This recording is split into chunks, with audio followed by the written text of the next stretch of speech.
Are we looking at a legitimate playoff powerhouse in the making, or is this roster secretly built on a foundation of sand? From dynamic superstar upside at tight end to major alarm bells ringing along the trenches, this depth chart is an absolute emotional roller coaster. Today, we are putting every single position group under the microscope and handing out official grades for the entire roster heading into the season. If you are fired up for gridiron action this year, take a quick second to hit that like button, share this video with your crew, and subscribe to the channel so you never miss out on our latest squad breakdowns. Ask yourself this: is this the year everything finally clicks and catapults this franchise back into championship contention, or are we setting ourselves up for heartbreak all over again? Let's dive right in and start with the most critical spot on the entire football field, the quarterback room. Look, all eyes and every ounce of fan pressure are naturally resting on Caleb Williams as he gears up for another critical step in his development. He showed us so many incredible, thrilling flashes of brilliant playmaking last year, taking phenomenal care of the football while coming tantalizingly close to hitting that legendary 4,000-yard threshold. If he can raise his overall accuracy just a notch higher, the sky is the absolute limit. But what makes this quarterback unit so uniquely dangerous is the absurd depth behind him. Tyson Bagent has proven to be a ridiculously capable second stringer who plays with poise, commands the huddle, and honestly carries starter-level respect around league circles. Then you add veteran Case Keenum, who brings a wealth of starting experience and acts as a priceless sounding board for both young callers. Plus, Miller Moss sits in the wings as a potential practice squad candidate. Is there another room in the entire league where you feel this confident in all three guys if they have to step onto the field? Because starter performance heavily dictates position grades, I have to land on a solid B+ right now. But if Caleb makes that projected elite leap into top 5 status, the best case scenario for this group is an undisputed A+. Moving on to the backfield, we have a very clear picture at the top with DeAndre Swift and Kyle Monangai returning to take the lion's share of the carries. Swift remains that explosive home run threat who thrived in the outside zone scheme last year, even if he left a few extra yards on the turf during some breakaways. Pair him with Monangai, who brings that gritty, physical, downhill contact balance, and you have a phenomenal 1-2 punch that perfectly complements each other. Where the panic sets in, however, is the sheer lack of depth behind them. Can Roscoe Johnson stay healthy long enough in training camp to prove he can be a reliable third option? Outside of potential short yardage situations, there just isn't much depth to get excited about. Neither Swift nor Monangai are single-handedly breaking the league, but together, they get the job done. That gives this running back room a standard B grade today. If Monangai makes a minor second-year jump, the absolute ceiling here tops out at a B+. Now, wide receiver is where things get genuinely fascinating because unlike the backfield, the potential ceiling here is astronomical. We already know the tremendous talent that Rome Odunze and Luther Burden possess. For Burden, it was all about building that vital trust with the coaching staff and Caleb Williams halfway through last season, and once he got it, he was dynamic. For Odunze, year 2 is all about bouncing back from that tough foot injury and fixing the occasional drop to prove he is a dominant wideout. Depth-wise, Khalif Raymond gives you a steady, proven veteran presence, while guys like Xavion Thomas, Jody Walker, and Scotty Miller add a ton of intrigue. If Odunze and Burden hit their maximum potential, this unit goes from high variance to downright unstoppable.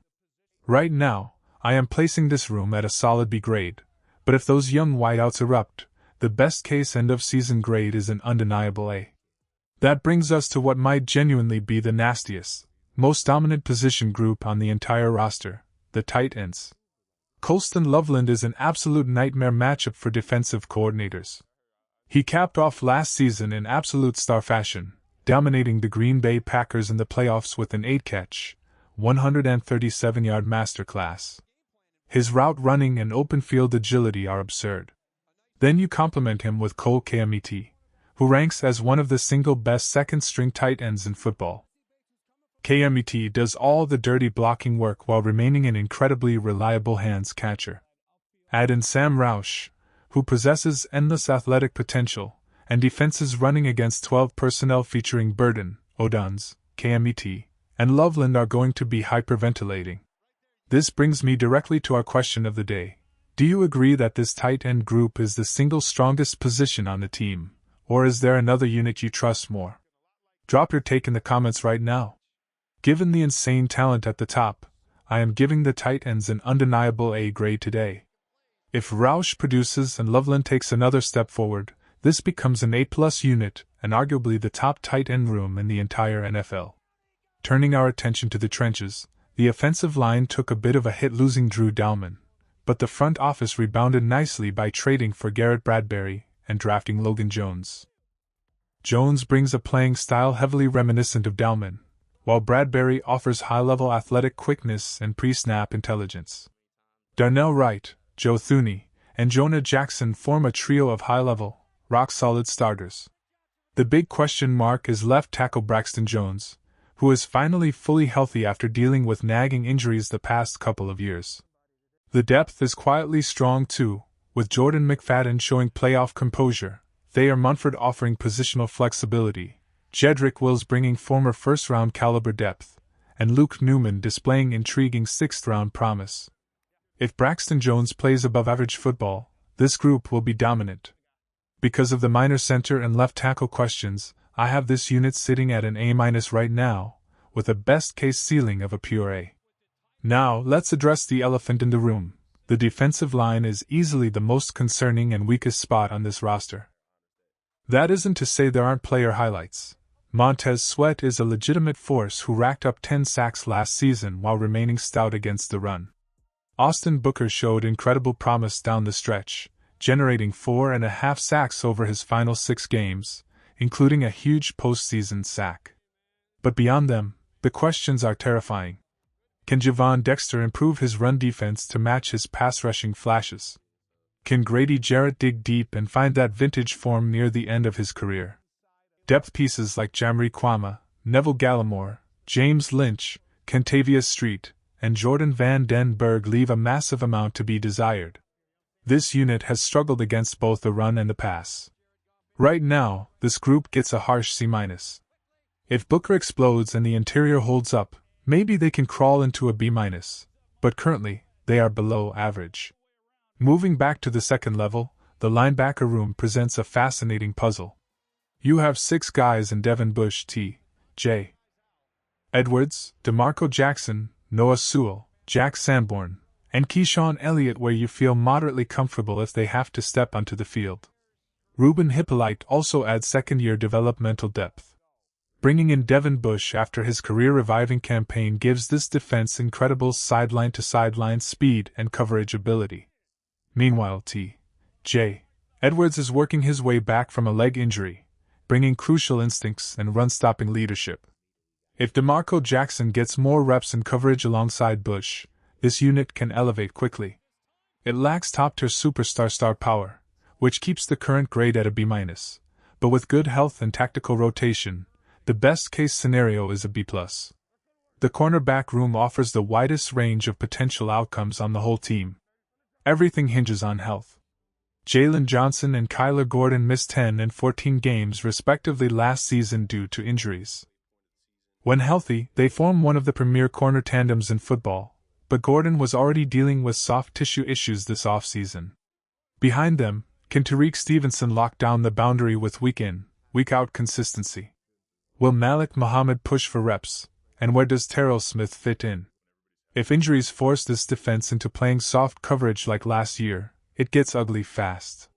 But if Johnson and Gordon stay healthy, this unit is elite. Hitting the middle ground, I grade this group at a B- today, with a best-case ceiling of an A. Over at safety, the excitement is completely justified. Kobe Bryant and Dylan Thiemann form an insanely dynamic, versatile tandem. Bryant has transitioned seamlessly to safety over the last 2 years, using his cornerback instincts to make plays all over the field. Thiemann brings incredible rookie talent, and both players can drop into the box, roam the middle, or lock down the deep post. Backed by solid depth in Elijah Hicks and Cam Lewis, defensive schemes can get wildly creative. Because they are still building chemistry in a new system, I am slating them at a solid B right now, but their ceiling easily stretches to an A if they fulfill their massive potential. Finally, special teams rounds out the roster with impressive stability. Cairo Santos remains a clutch, ultra-reliable field goal kicker earning a B+.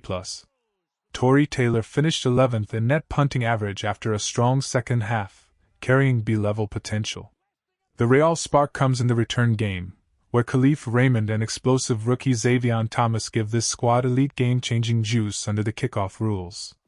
That boosts the overall special teams unit to a B+, with an A grade well within reach. When you tally everything up, this roster sits at a firm B+ overall.